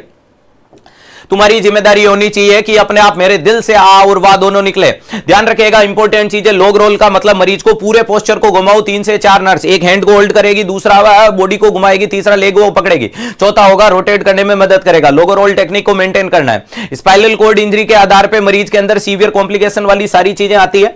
अपने ज्यादा डीप में न जाते हुए कभी और क्वेश्चन की लैंग्वेज के साथ लपेटेंगे। अभी आपके मरीज को क्या प्रिवेंट करना है? Pressure ulcer. अरे अभी आपके मरीज में क्या बोल दिया? प्रेशर अल्सर, जिसको आप डेक्यूबाइटिस अल्सर बोल सकते हो, डेक्यूबाइटिस अल्सर बोला जाता है। या प्यारे दोस्तों इसी को बेड शोर बोल सकते हो, या इसी को क्या बोल सकते हो? बेड शोर। मैंने बोला था एम्स दिल्ली का बेड शोर और बर्न दो इंपॉर्टेंट टॉपिक है जहां से 100% क्वेश्चन आता है और उछल उछल के आपके सामने देखने को मिला। चलेगा सर, इसका मुख्य कारण क्या देखने को मिलता है? तो ध्यान रखिएगा जीसी, अरे ध्यान रखिएगा, बोनी प्रोमिनेंट एरिया के अंदर क्या देखने को मिलता है? बोनी प्रोमिनेंट एरिया के अंदर क्या देखने को मिलता है? वहां की स्किन डैमेज होना शुरू हो जाती है, वहां की स्किन डैमेज होना शुरू हो जाती है। और डैमेज होने का मुख्य कारण क्या देखने को मिलता है? हाइपोक्सिया देखने को मिलता है। अरे उसका मुख्य कारण क्या देखने को मिलता है? हाइपोक्सिया। लगातार मरीज एक पोस्चर को मेंटेन करेगा, चमड़ी गलना शुरू हो जाएगी और वहां का हड्डी का पोर्शन है वो उबल उबल के ऊपर आएगा, वहां का हड्डी का पोर्शन होगा वो उबर उबर के ऊपर आएगा और वहां का हाइपोक्सिया हो गया, हाइपोक्सिया हो गया तो वो स्किन डैमेज होगी। नेक्स्ट है सीवियरिटी कब आती है? जब वहां फ्रिक्शन होता है। ध्यान रखिएगा, फ्रिक्शन बहुत इंपॉर्टेंट कंपोनेंट है जो आपके इस चीज को रिप्रेजेंट करेगा। अरे जैसे ही फ्रिक्शन होगा वो चमड़ी वहां से हट जाएगी और हट जाना क्या कहलाता है? डेक्यूबाइटिस अल्सर, बेड शोर या प्रेशर अल्सर के नाम से जाना जाता है। एग्जामिनर आपके सवाल को उछाल उछाल के पूछेगा इस मरीज में कितनी कैटेगरी होती है? तो मेनली 5 कैटेगरी होती है। अरे कितनी कैटेगरी होती है? तो मान ली 5 कैटेगरी देखने को मिलती है। पहली क्या क्या देखने को मिलती है? अरे फर्स्ट, सेकंड, थर्ड, फोर्थ और फिफ्थ। प्यारे दोस्तों फिफ्थ में क्या बन जाता है? नेक्रोटाइज टिश्यू का, नेक्रोटाइज। अरे नेक्रोटाइज जो आपका टिश्यू देखने को मिलता है उसका स्लैब बन जाता है। क्या बन जाता है? स्लैब बन जाता है। सर यहां क्या देखने को मिलता है? यहां देखने को मिलता है नॉन ब्लिंचेबल, नॉन ब्लिंचेबल इर्थमा देखने को मिलता है। अरे यहां क्या देखने को मिलता है? नॉन ब्लिंचेबल इर्थमा। सर सेकंड स्टेज में क्या बनेगा? ब्लिस्टर बनेगा। थर्ड में क्या दिखेगी? Muscles visible. और फोर्थ में क्या देखने को मिलता है? Bone visible. वेरी इंपॉर्टेंट चीज है, अरे विजिबल। अरे यहां भी क्या देखने को मिलता है? विजिबल। वेरी इंपॉर्टेंट चीज क्या देखने को मिलती है? अगर एग्जामिनर पूछे स्टेज फर्स्ट में क्या होगा तो नॉन ब्लिंचेबल इर्थमा। ब्लिंचेबल का मतलब अपने हाथ को चिमटी काटो, चिमटी काटने पे, अरे चिमटी काटने पे अगर लाल होता है तो ये ब्लिंचेबल है, लेकिन बिना कोई चिमटी काटे वैसी लाल लाल संरचनाएं तो ब्लिंचेबल इर्थमा, सॉरी नॉन ब्लिंचेबल। ब्लिस्टर का मतलब फफोले बनते हैं, सेकंड स्टेज है। थर्ड में हो गया मसल्स दिखने लग गई, ऊपर की सारी चीजें गई, एपी गई, डर्मा गई, एडिपोज गया। तीसरे में बोन गई, बोले तो बोन दिख रही है, एपी गई, डर्मा गई, एडिपोज गया, मसल्स गई। और लास्ट में नेक्रोटाइज टिश्यू का स्लैब बन जाता है, कवरिंग बन जाती है। वेरी इंपॉर्टेंट चीज है। नेगेटिव प्रेशर वुंड थेरेपी करते हैं, वेल डन बेटा। नेगेटिव प्रेशर वुंड थेरेपी का प्रेशर भी लगभग 100 के आसपास लगाया जाता है। इसके लिए एक स्केल काम में लेते हैं जिसका नाम देखने को मिलता है ब्रेडन स्केल। वेरी इंपॉर्टेंट चीज है, अगर आपसे एग्जामिनर पूछे कि इस बेड शोर के मरीज में कौन सी स्केल काम में लेते हैं? Brydon scale. सर ये ब्रेडन स्केल के कंपोनेंट क्या है? तो कंपोनेंट है सनम मेरी फर्जी। अरे एक कंपोनेंट क्या देखने को मिलता है? सनम मेरी फर्जी। सर सनम का मतलब क्या देखने को मिलता है? सेंसरी। सनम का मतलब क्या होता है? Sensory activity. अरे सेंसरीविटी, activity, nutrition, sense nutrition, moisture. क्या देखने को मिलता है? मॉइस्चर, मोबिलिटी, मोबिलिटी और लास्ट में देखने को मिलता है फ्रिक्शन। प्यारे दोस्तों हर एक कंपोनेंट का स्कोर 1 2 हो, 1 2 3 4 होता है, 1 1 1 1 1। अरे ध्यान रखिएगा, इसके अलावा कितने हैं? कितना देखने को मिला? 2 2 2 2 2 2। अरे इसके अलावा 3 3 3 मुन्ना 3 और 3। अरे भैया जी 4 4 4 4। याद रखिएगा टोटल मैक्सिमम स्कोर कितना होता है? ध्यान रखिएगा मैक्सिमम 23 होती है और मिनिमम ध्यान रख लेना मिनिमम 6 होता है। वापस से जीसीएस की तरह मत कर देना अगर मेंस में पूछ ले तो। अगर एग्जामिनर आपसे एग्जामिनर कल को सेम पूछ ले, जैसे इस बार पूछा ना मरे हुए मरीज का जीसीएस कितना है और पूरी दुनिया 0 देके आई, उनको बोलना 3 है। इधर वापस से आपको पूछ ले कि एक पेशेंट है जिसमें नो रिस्क ऑफ बेड शोर है, बताओ इस ब्रेडन स्कोल का स्कोर कितना है? 6। अगर बिल्कुल रिस्क नहीं है तो 6 स्कोर है, 0 स्कोर का कंपोनेंट ही नहीं है। अब इसके डिफरेंशिएशन वाली चीजों को करने की कोशिश करोगे। अरे डिफरेंशिएट क्या क्या करोगे? तो याद रखिएगा लेस देन 9 होता है। अरे प्यारे दोस्तों 10 से 12 होता है, 13 से 15 होता है। अरे इसके अलावा 15 से 18 देखने को मिलता है। अरे 15 से 18 देखने को मिलता है। उसके अलावा क्या देखने को मिलेगा? अरे ये क्या देखने को मिलता है?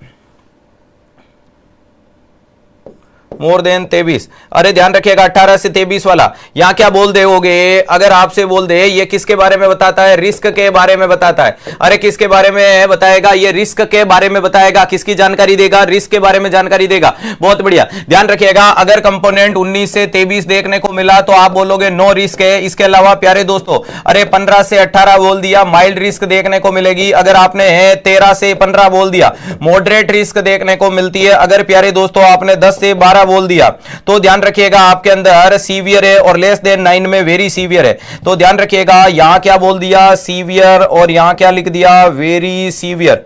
वेरी इंपॉर्टेंट चीज है, अगर आपसे पूछे ये किसके बारे में जानकारी देता है तो रिस्क के बारे में जानकारी देता है। सर बेड शोर वाले मरीज के बेड शोर को प्रिवेंट करने का सबसे बढ़िया तरीका एरिया को ड्राई रखो। अरे एरिया को क्या रखना है, ध्यान रखिएगा एरिया को ड्राई रखो, एयर का एक्सपोजर कराओ। नेक्स्ट पोजीशन को चेंज करो, अफेक्टेड साइड को 15 मिनट से, नॉन अफेक्टेड साइड को 2 घंटे से। याद रखिएगा ये इंपॉर्टेंट चीज है। मरीज के अंदर क्या करो, ध्यान रखिएगा इंसुलिन लगा सकते हो वुंड में, ध्यान रखिएगा इसके अलावा जिंक लगा सकते हो। वुंड हीलिंग को प्रमोट करने के लिए मरीज को प्रोटीन देना है, मरीज को विटामिन सी देना है। विटामिन सी और प्रोटीन नहीं दिया वुंड हीलिंग नहीं होगी। कौन सा विटामिन है जो वुंड हीलिंग में मदद करता है, विटामिन सी। कौन सा न्यूट्रिशन है जो वुंड हीलिंग में मदद करता है, प्रोटीन। इंपॉर्टेंट चीज है, क्लियर है। एरिया को ड्राई रखना है, एयर एक्सपोजर कराना है, वेरी इंपॉर्टेंट चीज है। नेक्स्ट हो गया पोजीशन अफेक्टेड साइड 15 मिनट और नॉन अफेक्टेड साइड 2 घंटे के लिए। इंसुलिन और क्या कर सकते हो प्यारे दोस्तों, इंसुलिन उसमें लगा सकते हो। नेक्स्ट इंपॉर्टेंट क्या है, जिंक का ऑइंटमेंट आता है वो लगा सकते हो वाटरप्रूफ, या इसके अलावा क्या काम में ले सकते हो, हीटिंग लैंप काम में ले सकते हो। हीटिंग लैंप क्या कराएगा, वेजोडाइलेशन कराएगा, ब्लड सप्लाई बढ़ेगी। और इनसे भी नहीं होता है तो ध्यान रखिएगा नेगेटिव प्रेशर वुंड थेरेपी एनपीडब्ल्यूटी। अरे इससे क्या बोला जाता है, नेगेटिव, फोटो देख लेना इसकी, नेगेटिव प्रेशर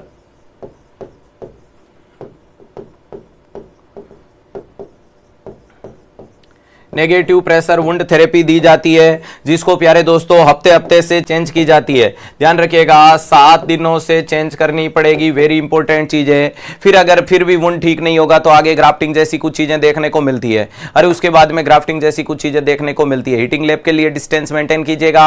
अगर भैया जी ध्यान रखिएगा अगर 75 वोल्टेज दे रहे हो 65 सेंटीमीटर का गैप रखिएगा, 40 दे रहे हो 35 सेंटीमीटर का रखिएगा, 100 दे रहे हो 95 सेंटीमीटर का बोले तो 5 वोल्टेज से कम करके सेंटीमीटर बोल देना, डिस्टेंस मेंटेन किया जाता है, वेरी इंपॉर्टेंट चीज है। आपके दिए गए सवाल के अंदर क्या देना पड़ेगा, to reduce the risk of pressure ulcer formation, ठीक है। Which of the following activity should the nurse teaches a client on wheel chair bounded is the result of spinal cord. देखो बात डेली नहलाने से कोई प्रेशर अल्सर खत्म नहीं होता है। ईट ए हाई कार्बोहाइड्रेट नहीं, प्रोटीन देना है। Shift your weight every 15 minute, प्यारे दोस्तों सही बात है। अफेक्टेड पेशेंट का 15 मिनट से वेट को चेंज करो। Move from the bed two wheel chair every 2 hours, प्यारे दोस्तों स्पाइनल कोड इंजरी है, स्पाइनल कोड इंजरी है तो ध्यान रखिएगा बार बार मूव नहीं कराना है। ये बोल रहा है बेड से व्हील चेयर पे ले जाऊंगा, अरे बेड से व्हील चेयर पे ले जाओगे तो लोगोरोल वाली चीजें तो पूरी लड़खड़ा जाएगी। इसलिए राइट आंसर क्या जाएगा मुन्ना, सी जाएगा। शिफ्ट योर वेट, हमें वजन को खाली ऊपर नीचे करना है, हमें एयर का एक्सपोजर कराना है कि जहां नमी है अरे वहां गमी ना हो, और जहां गमी है वहां नमी ना हो। इसी को कहते हैं जहां न पहुंचे रवि वहां पहुंचे कवि। Right answer C. नेक्स्ट सवाल आपके सामने, रटने वाले रटते रह जाएंगे, पढ़ने वाले मैदान जीत के दिखाएंगे। कल का पढ़ाया हुआ है, किसी बच्चे का गलत नहीं होना चाहिए। ध्यान से पढ़ लेना फिर जवाब दे दे।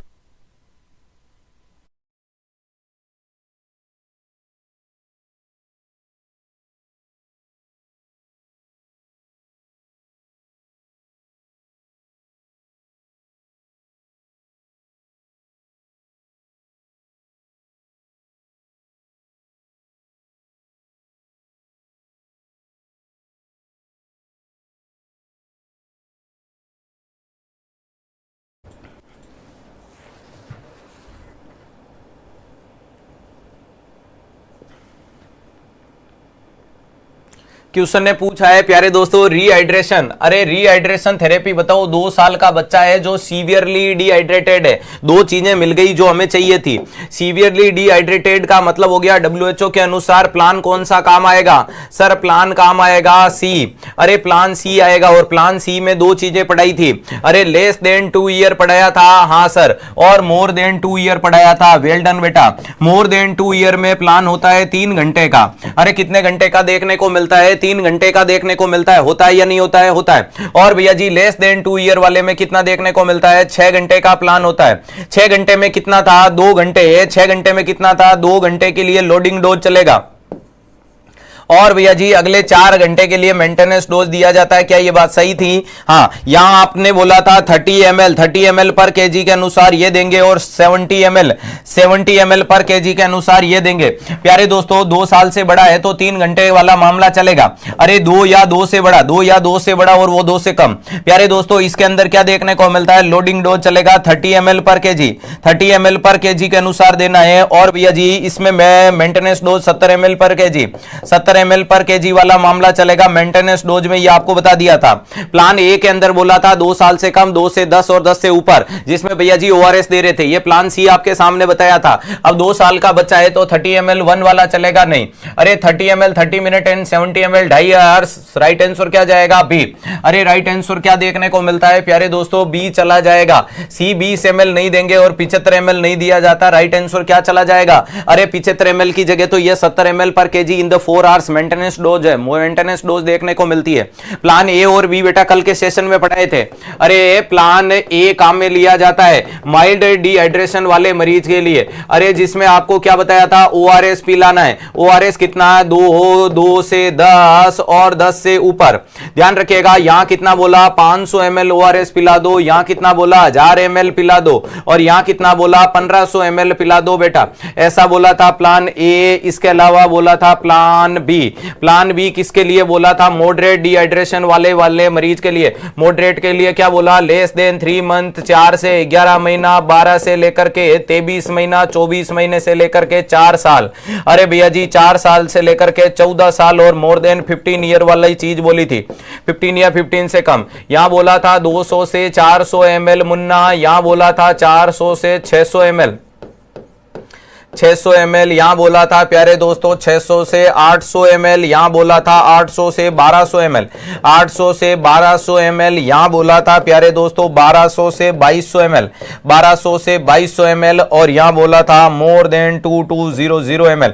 वापस से वो चीजें लिखवा दी जो सेम टू सेम चीज मैंने कल पढ़ा के गया हूं। तो ध्यान रखिएगा डिहाइड्रेशन के मरीज में 3 प्लान काम में लेते हैं। Plan A, plan B, plan C. Plan A और बी में दोनों में ORS ओरल रूट से चला सकते हो। प्लान सी IV दिया जाता है सीवियरली डिहाइड्रेशन वाले मरीज के अंदर। क्लियर है? ध्यान रखिएगा। सारे बच्चों ने सही दिया, चेहरे पे मुस्कुराहट आई, मजा आ गया। बाकी स्टूल रिप्लेसमेंट के लिए मैंने बोल दिया था प्यारे दोस्तों कि अगर बच्चा छोटा है तो 50 से 100 ml, और बच्चा बड़ा है तो फिर 100 से 200 ml वाला मामला देखने को मिलेगा। लेस देन 2 ईयर और 2 to 10 ईयर वाला वो आपके लॉस के आधार पे था। मजा आ गया? राइट आंसर सी गया। नेक्स्ट सवाल आपके सामने। डिहाइड्रेशन का सवाल 101% आएगा, इस बार चिंता मत करना। कौन से क्वेश्चन का आंसर नहीं बताया? सीमा, यहां बी है, यहां सी है, सब सवालों के जवाब दे रखे हैं बेटा। पढ़ेगा इंडिया तभी बढ़ेगा इंडिया। हाँ, 6 महीने से छोटा 10 mg जिंक की टेबलेट 14 दिन के लिए, 6 से बड़ा देखने को मिले 20 mg की देखने को मिलती है।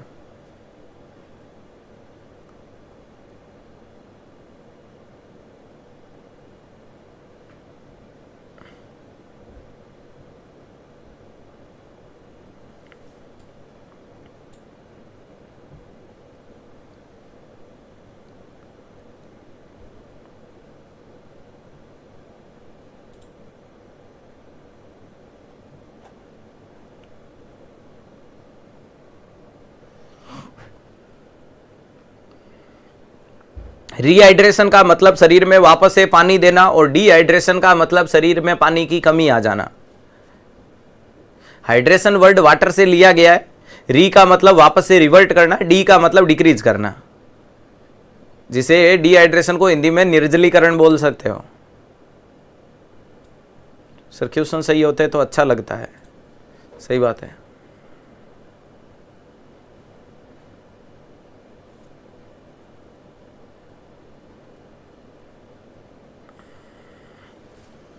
सबका सी।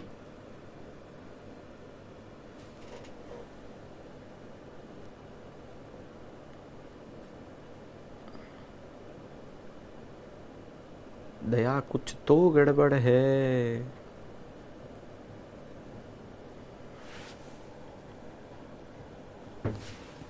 एक बच्चा लिख रहा है सर आज मेरा बर्थडे, आपको भी जन्मदिन की बहुत बहुत शुभकामनाएं। चलो पढ़ते हैं।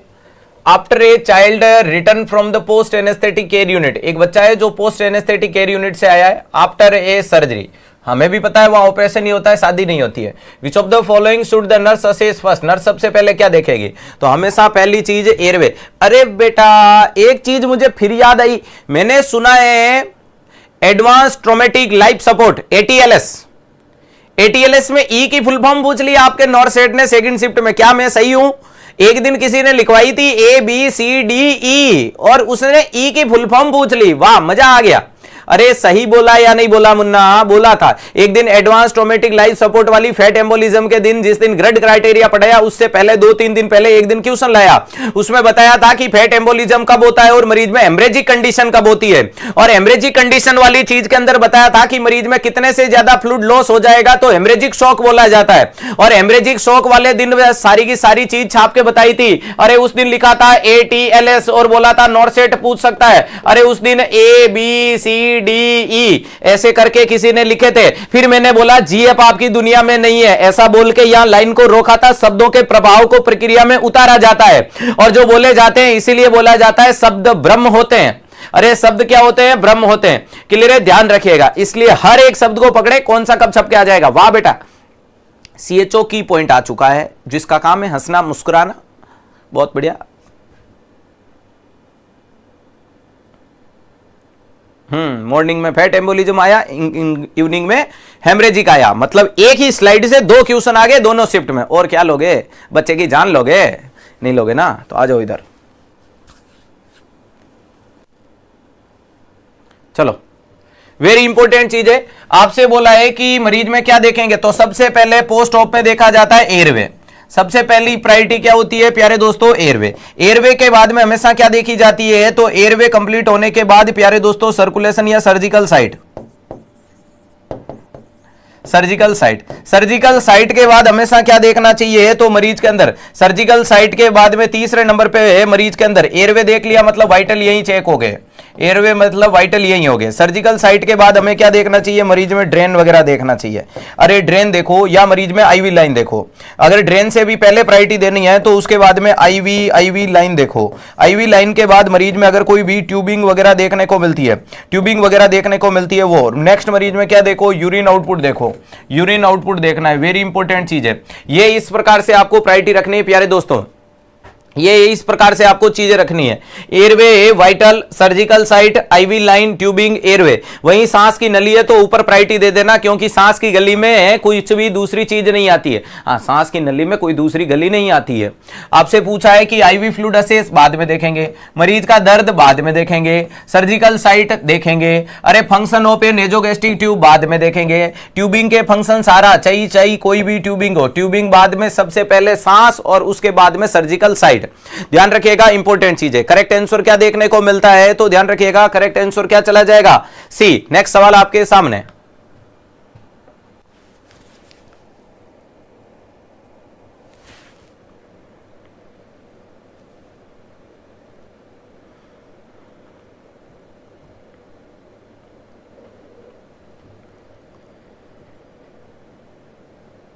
साइट पहले लाइन बाद में। एयरवे की लाइन है तो एयरवे की लाइन पहले देखनी है।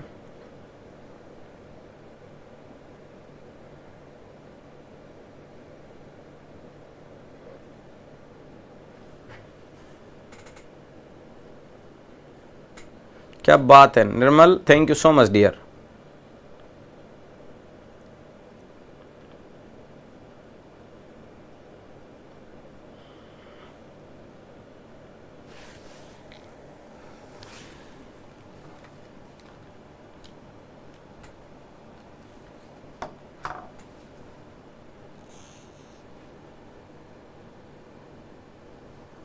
B. The nurse should the instruct a client who is the taking a dexamethasone. एक नर्स है जो मरीज को इंस्ट्रक्शन दे रही है डेक्स्टामेथासोन का, ध्यान रखिएगा, एंड द फ्रूसेमाइड, और फ्रूसेमाइड के लिए भी दे रही है, ठीक है, टू रिपोर्ट, और वो किस चीज के लिए रिपोर्ट करेगा? प्यारे दोस्तों, डेक्स्टामेथासोन क्या है? स्टेरॉइड है, बहुत बढ़िया। फ्रूसेमाइड क्या है? डायूरेटिक है, यूरेटिक। डायूरेटिक कौन से ग्रुप का? Loop diuretic.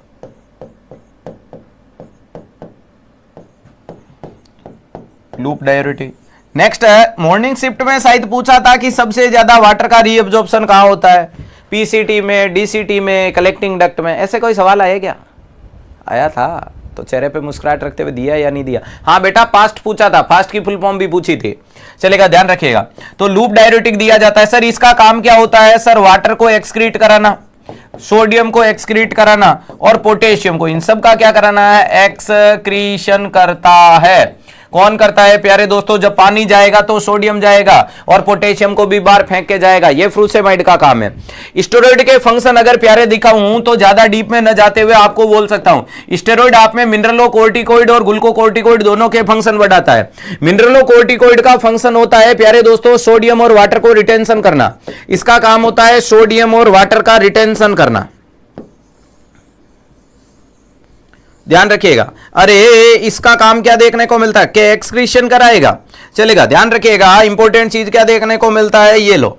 नेक्स्ट इधर क्या देखने को मिलता है? सर ये पोटेशियम को एक्सक्रीट कराता है, सर ये फोस्फेट, अरे ध्यान रखिएगा, कैल्शियम को। नेक्स्ट ये क्या देखने को मिलता है? सर ये कैल्शियम को एक्सक्रीट कराता है, सर ये हाइड्रोजन को एक्सक्रीट कराता है, ध्यान रखिएगा। ये सारा का सारा काम कौन करता रहता है? तो ध्यान रखिएगा, ये काम करता है आपका ग्लूकोकोर्टिकोइड। ये सारे के सारे फंक्शन चलते हैं, सही बात है या नहीं है? इस प्रकार का माहौल देखने को मिलता है जो आप कुशिंग सिंड्रोम, कुशिंग ट्राइड वाली चीजों में, हाँ कुशिंग सिंड्रोम, कुशिंग ट्राइड से चीज याद आई। एपिसोड नंबर मुझे एग्जैक्ट याद नहीं है, 170-80 के आसपास में एक दिन मैंने बड़ा चैलेंज के साथ में एक चीज बोली थी, मैं कि पूरा का पूरा मार्केट कुशिंग ट्राइड, अरे चारकोल ट्राइड को गलत पढ़ा रहे हैं, माइस्थेनिया ग्रेविस में लोग चारकोल ट्राइड पढ़ा रहे हैं। मैंने चिल्ला चिल्ला के बोर्ड पे रंग भर भर के बोला था चारकोल ट्राइड डिफरेंशिएट है और न्यूरोलॉजिकल चारकोल ट्राइड अलग चीज है। न्यूरोलॉजिकल पूछे तो मैंने बोला था कि माइस्थेनिया ग्रेविस जवाब देना, अरे तो मैंने बोला था, सॉरी, मल्टीपल स्क्लेरोसिस वाला जवाब देना। चारकोल ट्राइड अलग चीज है, अलग चीज है, अलग चीज है। कोलेंजाइटिस वाले मरीज में देखने को मिलता है, अरे जिसमें फीवर आता है, जॉन्डिस आता है, पेट में दर्द पाया जाता है। क्या नॉर्सेट में छप छप के आया क्या? आया ना। वहां लोग भैया जी स्लरी स्पीच के बारे में ढूंढते रह गए और पढ़ने वाले मैदान जीत के निकल गए। इसीलिए बोला जाता है हमेशा एक एक चीज को ढंग से देखा करो।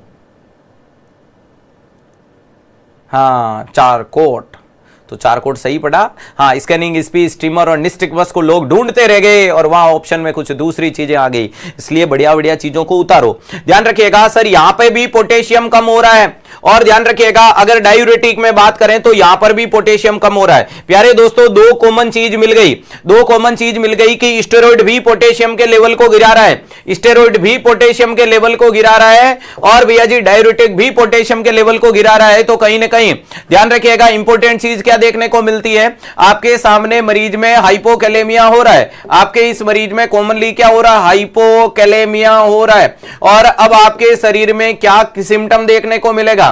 अरे एक्साइटेबिलिटी, अरे मरीज में मजबूती नहीं, कमजोरी आती है, उड़ा दो। मसल्स में वीकनेस होगी, जरूर होगी, हाइपोकैलेमिया वाले मरीज की मसल्स में वीकनेस होती है। अरे क्या इसमें लूज मोशन चलेगा? नहीं चलेगा। अरे इंक्रीज थ्रस्ट, हाइपोकैल्सीमिया में लूज मोशन हो सकता है। नेक्स्ट हो गया इंक्रीज थर्स्ट, प्यास बढ़ती है जब शरीर में डिहाइड्रेशन होता है। राइट आंसर क्या देखने को मिलेगा? बी देखने को मिलेगा। बोलो भगत और भगवान की जय। हाइपोकैलेमिया का मतलब मरीज की पोटेशियम वैल्यू का कम हो जाना। अरे मरीज की पोटेशियम कितने से कम हो जाना? लेस देन 3.5 मिलीक्यूलेंट पर लीटर से कम हो जाना, मिलीक्यूलेंट पर लीटर से कम हो जाना। मरीज में पोटेशियम की वैल्यू 3.5 से कम हो जाना। नेक्स्ट सवाल आपके सामने,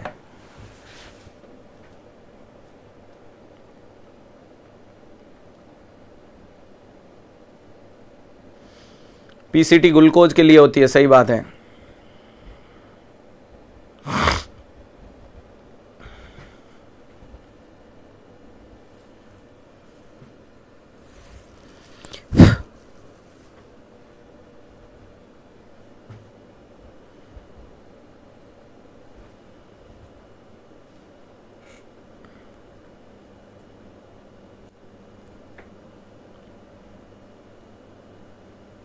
अरे पढ़ा देंगे यूपीपीएससी वालों, तुम हौसला रखो।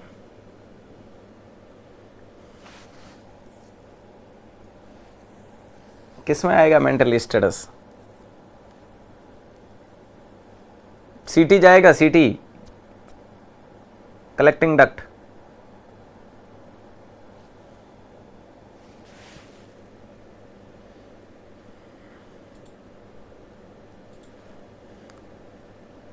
अनुज चिंता मत कर बेटा मेरे, मिट्रल वॉल से अगर सवाल निकलेगा तो पेपर में आएगा, और अगर हमने नहीं पढ़ाया तो आप समझ लेना वो नहीं आएगा।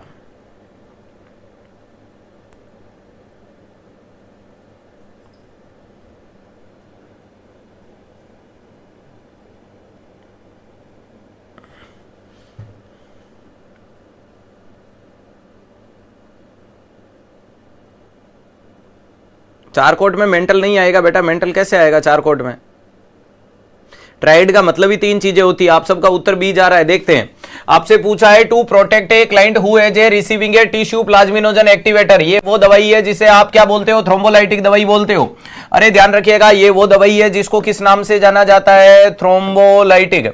अरे किसके नाम से जाना जाता है? थ्रोम्बोलाइटिक। अरे थ्रोम्बोलाइटिक का मतलब वो दवाई जो थ्रोम्बस का ब्रेकडाउन करेगी। अरे ये किसका ब्रेकडाउन करती है? ब्रेक डाउन करेगी। अरे ये क्या ब्रेकडाउन करेगी सर? ये ब्रेकडाउन करेगी थ्रोम्बस का। नेक्स्ट आपके सामने बोल दिया है एन एटेप्लेज रिकमेंडेड। अरे टिश्यू प्लाज्मिनोजन बोल दो, एटेप्लेज बोल दो, या मेरे दोस्तों स्टेप्टोकाइनेज, यूरोकाइनेज बोल दो, ये सारी दवाई उसी की है। The nurse should assess. तो प्यारे दोस्तों जरूर उसमें खून ले लबालब घूम रहा होगा। हाँ सर घूम रहा होगा। देखते हैं, पहला बोल दिया use the radial artery to obtain a blood gas sample. अरे प्यारे दोस्तों रेडियल आर्टरी का to protect a client who is receiving, इस मरीज को किस चीज से बचाओगे? अरे किस चीज से बचाओगे प्यारे दोस्तों? प्रोटेक्ट करना है तो use of a radial artery to obtain a blood gas sample. क्या इस चीज से बचाना चाहिए? रेडियल से सैंपल नहीं लेना चाहिए। दूसरा बोल दिया maintain A arterial pressure for 10 second pressure करने से बचाना चाहिए। उत्तर गलत नहीं जाना चाहिए, ध्यान रखिएगा। ये बोल रहा है कौन सा काम? अरे दिया ऑप्शन को मैं अपनी लैंग्वेज में बोलूं तो सवाल है कि एक मरीज है जिसको टिश्यू प्लाज्मिनोजन एक्टिवेटर और एटेप्लेज दवाई दे दी, उस मरीज को कौन सा काम करने से बचाओगे? उस मरीज को कौन सा काम, कितने काम कर रहा है? 4 कर रहा है। पहला काम रेडियल आर्टरी से एबीजी ले रहा है। दूसरा काम आर्टीरियल प्रेशर के लिए 10 सेकंड दबा रहा है। तीसरा एडमिनिस्टर्ड आईएम इंजेक्शन लगा रहा है। और लास्ट बोल रहा है एनकरेज ए फिजिकल एक्टिविटी। तो प्यारे दोस्तों फिजिकल एक्टिविटी कर लेगा तो मरेगा नहीं, ठीक है। आईएम इंजेक्शन लगा दिया तो कोई दिक्कत नहीं है, आईवी में खून सप्लाई का डर रहेगा। और अगर आर्टीरियल ब्लड प्रेशर में no doubt pressure should be maintain minimum 5 minute, 5 minute लगाना है। लेकिन वो प्रेशर लगा तो रहा है, प्रेशर हटा तो नहीं रहा है, तो ये भी चलेगा। लेकिन पहले ने तो जोर जबरदस्ती कर दी, एबीजी के लिए आर्टरी में घुस गया और जिसमें खून लबा डबा डब चल रहा है। प्यारे दोस्तों जब उसमें एबीजी के लिए घुसोगे तो मामला गड़बड़ाएगा। अरे घुसेगा तो गड़बड़ाएगा। सही उत्तर क्या जाएगा? ए। अरे क्या देखने को मिलेगा? ए। ध्यान रखिएगा मरीज में जब ऐसी दवाई दी जाती है तो आउटडोर गेम, इंजरी, आईवेज इंजेक्शन, बार बार ट्रोमेटिक मूवमेंट, बार बार प्रिक करना, खून को पतला करने की दवाई, ये तमाम चीजें अवॉइड करनी होती है। ऐसा ही कुछ आपके इस बार नॉरसेट ने भी पूछा था। एक मरीज है जिसको वारफेरिन की टॉक्सिसिटी हो गई तो कौन सी चीज नहीं दोगे? आपके सामने ऑप्शन देखने को मिला, विटामिन के नहीं देंगे, फ्रेश फ्रोजन प्लाज्मा नहीं देंगे, हिपेरिन नहीं देंगे और एंटी कोयागुलेंट नहीं देंगे। तो प्यारे दोस्तों क्या नहीं देते हैं? हिपेरिन नहीं देते हैं। क्या नहीं देते हैं? हिपेरिन नहीं देते हैं, सॉरी कोयागुलेंट नहीं देंगे। समझ में आ गया?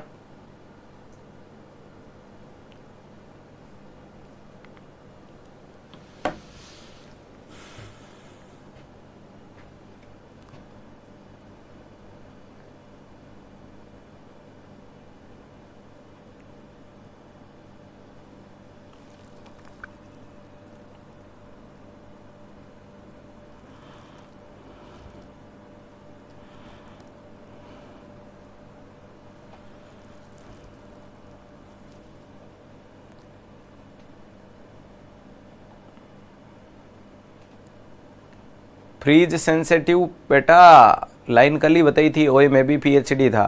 पहली आती है टीटी, ऑप्शन नहीं आता है तो डीपीटी, सबसे ज्यादा होती है हेपेटाइटिस बी।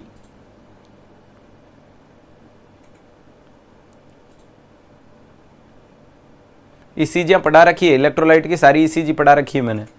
चलेगा। A 65-year-old male is brought to you by his wife. एक 65 साल का व्यक्ति है जिसको उसकी पत्नी जी लेकर के आई है। She has the noted a personality changes, और उसके भैया जी शारीरिक कुछ चेंजेज आ रहे हैं। पर्सनैलिटी वर्ड लिया गया है पर्सोना से, ठीक है। क्या बोल दिया, पास्ट 3 मंथ, पिछले 3 महीने से। While the patient is being interview, जब उसका इंटरव्यू लिया गया, he answer every question with the same 3 word. अरे उससे कुछ भी पूछ लो वो सेम ही उत्तर 3, अरे 3 शब्द वो सेम टू सेम दोहरान कर रहा है बार बार। अरे एक बार नहीं, 1000 बार नहीं, बार बार जब भी उससे पूछा जा रहा है वो एक ही उत्तर दे रहा है। चलेगा। Which symptom best fit for the patient behaviour, और इस मरीज के लिए तो आसान उत्तर है। मैं आपसे पूछूं, अरे मैं आपसे पूछूं कि खाना क्या है तो आपने बोला नॉरसेट, सोना क्या है तो नॉरसेट, घर क्या है तो नॉरसेट, मंजिल क्या है तो नॉरसेट, औकात किसको दिखानी तो नॉरसेट को, पढ़ाई क्या है तो नॉरसेट, अरे तुम्हारा विचार क्या है तो नॉरसेट, इंटरेस्ट क्या है तो नॉरसेट, नफरत है तो क्या है नॉरसेट, अरे मोहब्बत करोगे तो किससे करोगे नॉरसेट से करोगे, दुश्मनी निकालोगे तो किससे निकालोगे नॉरसेट से। यानी सेम सेम सेम जवाब देना, प्रिजर्वेशन का जवाब निकल के आता है। पहला लिखा है सर्कमस्टेंजिलिटी। सर्कमस्टेंजिलिटी का मतलब मरीज अननेसेसरी ट्रेवलिंग करने के बाद फाइनली अपनी आंसर पे रीच करता है। Patient should move unnecessary travelling and reach finally target. ध्यान रखिएगा, इसके लिए क्या बोलोगे, अननेसेसरी। क्या देखने को मिल रहा है, अननेसेसरी ट्रेवलिंग। अरे मरीज क्या कर रहा है, unnecessary travelling and reach and finally reach, और उसके बाद फाइनली वो रीच हो जाता है अपने आंसर पे। That is called circumstantiality. एक शब्द आता है टेंजिलिटी, बहुत ज्यादा घूमने के बाद भी अपने उत्तर पे नहीं पहुंच पाना, टेंजिलिटी कहलाती है। अगर मैं आपसे पूछ लूं प्यारे दोस्तों कि जैसे कि क्या तुम्हारा विचार है नॉरसेट में सिलेक्शन लेना, तो तुम बोलोगे सर मैं 8वीं में था, 8वीं में मैं पढ़ाई में बहुत होशियार था, तो मम्मी पापा ने बोला आगे जाकर के साइंस दिलाएंगे। 8वीं में बहुत ज्यादा होशियार था, मम्मी पापा ने बोला आगे जाकर के साइंस दिलाऊंगा। लेकिन जैसे ही मैं 9वीं क्लास में आया, 9वीं क्लास में आ गया तो मेरा मित्र मंडली का ग्रुप ऐसा आया कि मेरा मन पढ़ाई से छूट करके मैं क्रिकेट में जाने लगा, और मैं क्रिकेट ही क्रिकेट खेल रहा था। 9वीं 10वीं में इतना क्रिकेट खेला कि 10वीं में बैक लगने की नौबत आ गई। एक बार बैक लगी, फिर दूसरी बार में पापा ने जब पिटाई की तो अच्छा पढ़ा तो अच्छी पढ़ाई में अच्छे परसेंटेज आए। आखिरकार मम्मी पापा ने मुझे साइंस दिला दी। साइंस कंप्लीट करने के बाद घर वालों का ख्वाब था कि एमबीबीएस में भेजे, लेकिन एमबीबीएस के लायक मेरा नीट पीजी में नंबर नहीं आया, तो उन्होंने मुझे नर्सिंग करवा दी, और नर्सिंग करने के बाद मैं नर्सिंग में जॉब गया। नर्सिंग की किताबें पढ़ने पे बहुत ज्यादा इंटरेस्ट आया, मैं तैयारी करने लग गया, और तैयारी करके मैं नॉरसेट के बारे में सोचने लगा। मैं नॉरसेट की तरफ जाऊंगा, नॉरसेट का रिजल्ट निकाल के नॉरसेट में सिलेक्शन दिखाऊंगा। तो डायरेक्ट ही पूछ लेता नॉरसेट में सिलेक्शन लेगा नहीं लेगा, उत्तर देगा जाएगा नहीं जाएगा, इतना घुमाने की काहे की जरूरत थी। अरे वो कहते हैं ना भैया जी ध्यान रखिएगा, जब मना ही करना था तो वो कहते हैं ना, जब प्यार ही नहीं करना था तो सेंट लगा के आती क्यों थी। अरे जब उत्तर ही देना था तो इतना क्यों घुमाया, तो घुमाया, उत्तर तो दिया। सर्कमस्टेंजिलिटी कहलाता है। टेंजिलिटी का मतलब अगर इतना घुमा करके बाईपास से निकल जाए, तुम्हारा उत्तर ही नहीं दे, तुम सोचो अब देगा, देगा ही नहीं, निकल गया, दैट इज गुड टेंजिलिटी। अरे उसे टेंजिलिटी बोला जाता है। बहुत ज्यादा अननेसेसरी ट्रेवलिंग करने के बाद सामने वाले को उत्तर को दे ही नहीं और वह व्यक्ति आगे से आगे निकल जाए, दैट इज कॉल्ड टेंजिलिटी। चलो दूसरा लिखा है प्रिजर्वेशन। ध्यान रखिएगा, थॉट प्रिजर्वेशन थॉट के कंटेंट का डिसऑर्डर है। थॉट का डिसऑर्डर प्रिजर्वेशन होता है, यानी किसी भी बात का दिमाग में फिक्स हो जाना या जम जाना प्रिजर्वेशन कहलाता है। आपका नाम नरेंद्र मोदी, घर वालों का नाम नरेंद्र मोदी, पढ़ाई का नाम नरेंद्र मोदी, खाऊंगा नरेंद्र मोदी, जांचूंगा नरेंद्र मोदी, ऐसे गीत गाने लगोगे, ये तो क्या कहलाता है, प्रिजर्वेशन कहलाता है। थॉट का डिसऑर्डर है थॉट प्रिजर्वेशन। यानी फर्स्ट आंसर शुड बी, कई बार इसकी लैंग्वेज ऐसी आती है कि first answer should be given with the correct language and all remaining answer should be wrong, that is called also preservation.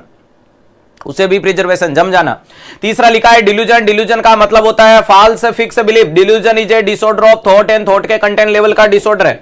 ध्यान रखिएगा, ये कहां का डिसऑर्डर देखने को मिलता है, थॉट और थॉट के किस लेवल का देखने को मिलता है, कंटेंट लेवल का देखने को मिलता है। अरे थॉट का डिसऑर्डर है और थॉट के कंटेंट लेवल का डिसऑर्डर देखने को मिलता है, वेरी इंपॉर्टेंट चीज है। अरे थॉट का डिसऑर्डर है और थॉट के कंटेंट लेवल का डिसऑर्डर देखने को मिलता है, वेरी इंपॉर्टेंट चीज है, delusion of false fix belief. अब इसमें डिल्यूजन ऑफ ग्रैंडियोसिटी, इस बार कई बार आपको पढ़ा रखा है कि खुद को सबसे सुपर कॉन्शियस, सबसे माहौल वाला समझना, सबसे पावरफुल समझना, डिल्यूजन ऑफ ग्रैंडियोसिटी कहलाती है। शादीशुदा जीवन में, वैवाहिक जीवन में धर्मपत्नी पे या पति देव पे शक करना डिल्यूजन ऑफ इनफिडेलिटी कहलाता है। अरे डिल्यूजन ऑफ गिल्ट का मतलब खुद पे घृणा करना, डिल्यूजन ऑफ सेल्फ अकोस्टेशन का मतलब हर गलती के लिए खुद को जिम्मेदार ठहराना। लेकिन सब में फॉल्स फिक्स बिलीफ है, झूठी बात है, जिसको अनशेकेबल थिंकिंग कह सकते हो, जिसे अनशेकेबल थिंकिंग कह सकते हो, वेरी इंपॉर्टेंट चीज है। अनशेकेबल थिंकिंग का मतलब जो अटल चीज है, हट नहीं सकती। अरे delusion of hopeless, helpless, worthless का मतलब मेरा वजूद नहीं है, मेरा मानने वाला कोई नहीं है, मेरा अस्तित्व कुछ नहीं है, डिप्रेशन में होता है। अरे डिल्यूजन ऑफ निहिलिस्टिक का मतलब विश्व के अस्तित्व को अस्वीकार कर देना देखने को मिलता है। डिल्यूजन ऑफ रेफरेंस का मतलब दो लोग मेरे बारे में बातें कर रहे हैं, अरे दो लोग मेरे बारे में बात कर रहे हैं। डिल्यूजन ऑफ परसिक्यूशन, ये अरे delusion of persecution paranoid schizophrenia का क्लासिकल फीचर से ध्यान रख लेना। अरे ध्यान रखिएगा, इमेज बेटा पढ़ा रखी है, हार्ट रेट देखने की इमेज है, मैंने कई बार 360 में पढ़ा रखी है, बहुत अच्छे से पढ़ा रखी है, डॉट मार्क लगा के पढ़ा रखी है, क्लियर है, ध्यान रखिएगा। तो डिल्यूजन नहीं है। फ्लाइट ऑफ आइडिया का मतलब अपने शब्दों को लेकर के उड़ते रहना कि सर मैं, अरे सर है सर मेरा ख्वाब, अरे सर मेरा ख्वाब नॉर्सेट में नर्सिंग ऑफिसर बनने का था, लेकिन मैं एक पापा की परी से प्यार करता था, मोहब्बत का इजहार करने लगा, मोहब्बत के बाजार में फूलों की दुकान लगाने का ख्वाब देखने लगा, पापा ने मना कर दिया तो मैं वापस से आ गया, नॉर्सेट की तैयारी में लग गया। अरे ये क्या था? ये था डिल्यूजन। अरे फ्लाइट ऑफ आइडियाज, अरे तुम्हारे आइडिया फ्लाइट करने लगे, कहां दुकान, कहां पापा, कहां मोहब्बत का बाजार, कहां शरबत की दुकान, कहां पापा की परी, कहां इजहार और कहां खाली हाथ लौट आए। That is called flight of idea. अरे फ्लाइट ऑफ आइडिया में आगे से आगे ध्यान रखिएगा, क्लैंग एसोसिएशन अलग होता है, फ्लाइट ऑफ आइडियाज अलग होता है। फ्लाइट का मतलब अपने शब्दों को एक जगह से दूसरी जगह टिप्पे खिलाते लेता है, that is called flight of idea. Example set करो। दूसरा एक जो आपके बार बार दिमाग में आता है कि क्लैंग एसोसिएशन, अरे प्यारे दोस्तों ये जो क्लैंग एसोसिएशन आता है यानी एसोसिएशन, क्लैंग एसोसिएशन का मतलब होता है मिलते जुलते शब्दों का यूज करना। अरे जैसे कि आप क्या बोलोगे प्यारे दोस्तों, रेट केट मेट पेट, अरे रेट केट मेट पेट, रेट केट मेट पेट सेट नेट, अरे सेट नेट, ऐसे शब्दों का यूज करना क्लैंग एसोसिएशन कहलाता है। ध्यान रख लेना, रेट केट मेट नेट पेट सेट जेट नेट नेट, ऐसा क्या कहलाएगा? Clang association. इसी के साथ में बोल सकते हो चंदू के चाचा ने चंदू की चाची को चांदनी रात में चांदी के चम्मच से चटनी चटाई, या बोल सकते हो भूल से अगर कोई भूल हुई है तो भूल समझ करके भूल जाना, भूलना सिर्फ भूल को है, भूल से भी हमें मत भूल जाना। अरे खड़क सिंह के खड़कने से खड़क गई है खिड़कियां, खिड़कियां खड़क से खड़कता है खड़क सिंह। ये सारी की सारी चीजें क्या देखने को मिलती है प्यारे दोस्तों? तो सर इसे क्या बोला जाता है? क्लैंग एसोसिएशन बोला जाता है। एक ही जैसे शब्दों का यूज लेना, क्लियर है, ध्यान रखिएगा, एक ही जैसे शब्दों का यूज लेना क्या कहलाएगा? क्लैंग एसोसिएशन कहलाता है। लेकिन जब टिप्पे खाती हुई बातों को ले जाओगे, ध्यान रखिएगा, that is called flight of idea, यानी बंदा हवा में, अपन कई बार नहीं बोलते बंदा हवा में, वहीं पे ध्यान रख लेना एसोसिएटिव लूजनेस अलग है, एसोसिएटिव लूजनेस अलग है, तीनों शब्दों को अलग रखिएगा। अगर एग्जामिनर तुमसे पूछे flight of idea, flight of ideas एक अलग चीज है, क्लैंग एसोसिएशन अलग चीज है। अरे ध्यान रखिएगा, क्लैंग एसोसिएशन एक अलग चीज है। और प्यारे दोस्तों एसोसिएटिव, अरे ध्यान रखिएगा एसोसिएटिव लूजनेस, ध्यान रखिएगा एसोसिएटिव लूजनेस अलग चीज है इन शब्दों को। फ्लाइट ऑफ आइडिया का मतलब इंसान उड़ेगा। अरे प्यारे दोस्तों इंसान क्या करेगा? राफेल बनेगा। अरे क्या बनेगा इंसान प्यारे दोस्तों? ध्यान रखिएगा, अगर बात करते हैं, अरे इंसान क्या करेगा? उड़ेगा। अरे उड़ाने के लिए ऐसा उड़ा देते हैं, ये इंसान यूं उड़ेगा, तितलियां कैसे उड़ रही है वैसे उड़ेगा, कोई बात नहीं उड़ने दो। क्लैंग एसोसिएशन का मतलब एक ही जैसे मिलते जुलते नमूने। सर मिलते जुलते नमूने कैसे देखने को मिलते हैं? सेम टू सेम ऐसी लाइन बन जाती है, क्लैंग एसोसिएशन समझ लेना।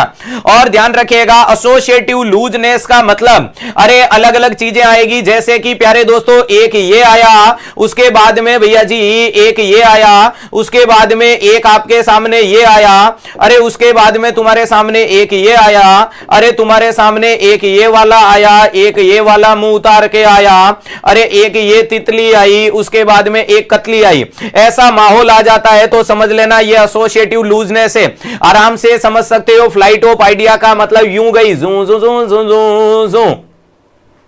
आसमान का रंग नीला है, नीले रंग की मैंने शर्ट पहन रखी है, शर्ट बहुत महंगी है, देश में अर्थव्यवस्था बहुत बढ़ गई, that is called flight of ideas, that is called flight of ideas बोला जाता है, इंपॉर्टेंट चीज है। दूसरे नंबर पे क्लैंग एसोसिएशन का मतलब कोई फर्क नहीं है, रेट केट मेट नेट पेट सेट जेट बोल दो, खड़क सिंह के खड़कने से खड़कती है खिड़कियां, खिड़कियों के खड़कने से खड़कता है खड़क सिंह।